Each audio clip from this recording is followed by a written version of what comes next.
Hi, and welcome to 5 Minute Tech Talks. Today, we'll see how we can start programming the Arduino board using the Arduino IDE. But before that, as I mentioned in my previous video, that we will discuss about the microcontroller pinouts.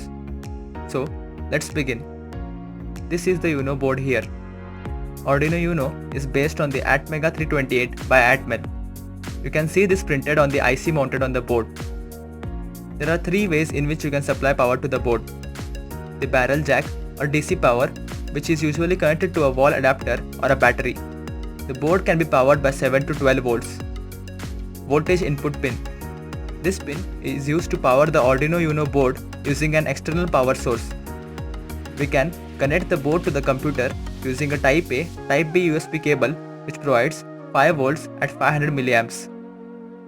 In order to power the external components, we can make use of the 5 volt or 3.3 volt pins.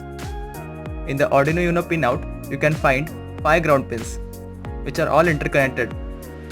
There is a reset button which resets the Arduino. The dumped program terminates and restarts on pressing this button. There is input-output reference pin. It provides the voltage reference with which the microcontroller operates. The Arduino Uno has 6 analog pins, which utilize ADC, analog to digital converter. Arduino pins A0 to A5 are capable of reading analog voltages. On Arduino, the ADC has 10-bit resolution, meaning it can represent analog voltage by 1024 digital levels. The ADC converts voltage into bits, which the microprocessor can understand.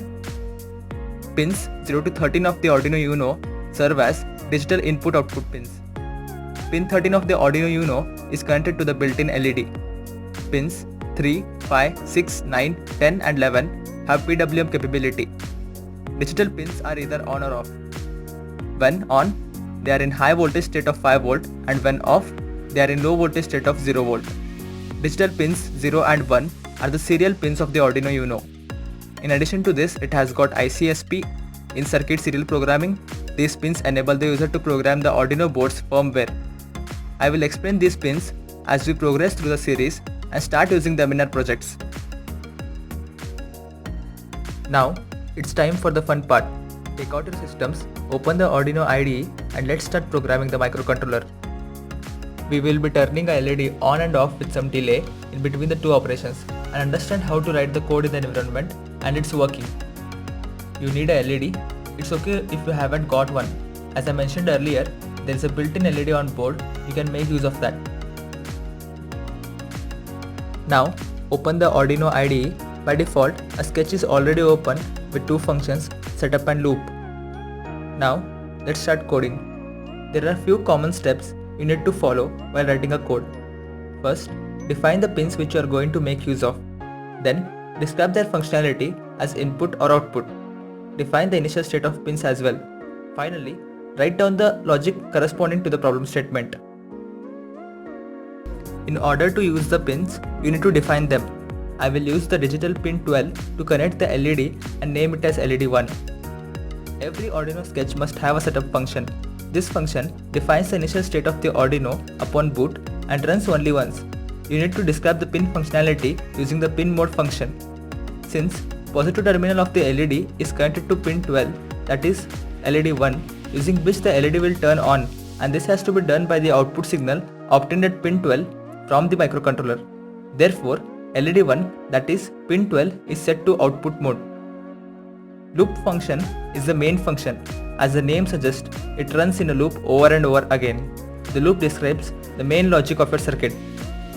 We will use digital write function and set LED1, that is pin 12, to high. This will turn on the LED. Now, delay function helps in introducing a delay in milliseconds before it runs the next line of the code. Let's use a 1000 millisecond delay, which is equivalent to 1 second. Now, again use digital write function to set LED1 to low. This will turn off the LED and introduce a delay of 1 second. As you can see, every line of code ends with a semicolon. So, always make sure you use a semicolon at the end of every line of code. Also, it is very important to indent your code properly. Later, it helps in debugging of your code. Let's make the connections. Connect the LED to Arduino as shown. positive terminal to pin 12 and negative to ground. Connect the Arduino to your system using the cable. Now go to Tools, check if the Arduino Uno board is selected or the respective board on which you are working is selected. Then go to Port, check if the Arduino connected COM port is ticked. This ensures that the board is connected to the system. On completing the code, we need to compile it before it is dumped. You can do it by clicking on the icon as shown or use Ctrl+R key on keyboard. During compilation, the code is converted to machine level language. Upon successful compilation of code, click on Upload or use Ctrl+U to dump the code on the microcontroller. That's it, we are done with the basic experiment. Now you know the different parts in the code, how to compile and run the code using some simple functions. In the next video, as an exercise, we can connect number of LEDs or a buzzer to different pins and play with the code by turning on and off the LEDs and buzzer at different intervals of time. Hope this was useful to you. Please subscribe and turn on the notifications for the channel.